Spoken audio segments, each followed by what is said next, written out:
The power of the Holy Spirit is a divine authority and energy which God released in the life of every single one of his children in order that you and I may live a godly life and we may live a fruitful life.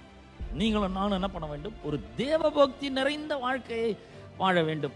ஏனோதானன்ற ஒரு வாழ்க்கை வாழக்கூடாது. நல்ல கவனிங்க. நம்ம இஷ்டம் போல ஒரு வாழ்க்கையை நம்ம வாழ முடியாது.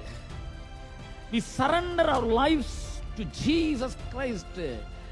We promised to follow him whatever may come. என்ன நடந்தாலும் சரி அவரை நான் பின்பற்றுவேங்க. அவர் பின்னாடி நான் போவேன். என் வாழ்க்கையை அவருக்கு நான் ஒப்பு கொடுத்திருக்கிறேன். நான் ஒரு தேவ பக்தி நிறைந்த வாழ்க்கையை வாழ போகிறேன் என்று நாம் என்ன பண்ணியிருக்கிறோம்? அவரிடத்துல நம்முடைய வாழ்க்கையை ஒப்பு கொடுத்திருக்கிறோம். இப்ப நம்முடைய வாழ்க்கை நம்முடையது கிடையாது. இது அவருக்காக நாம் வாழ்கிற ஒரு வாழ்க்கையா இருக்க வேண்டும். அப்ப தேவ பக்தி நிறைந்த வாழ்க்கையை இந்த பொல்லாத உலகத்துல நாம் வாழ வேண்டும் என்றால், இல்ல கவனிங்க, இந்த உலகம் ரொம்ப மோசமான ஒரு உலகம்.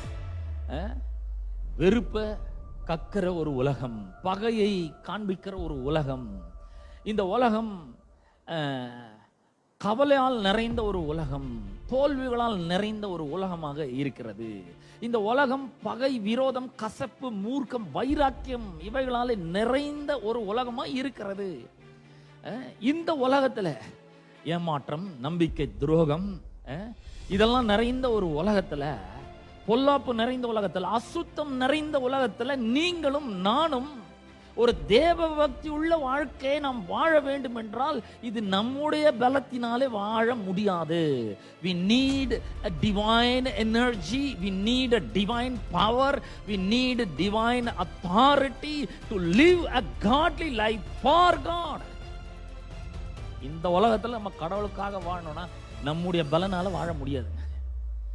நம்முடைய சுய பலத்தினால, பவர்னால வாழவே முடியாது. அதுக்காக தான் கடவுள் என்ன பண்றாரு? ஆண்டவர் நமக்கு இயேசு கிறிஸ்து மூலமாக பரிசுத்த ஆவியானவரை நமக்குள்ளே அவர் கொடுத்திருக்கிறார்.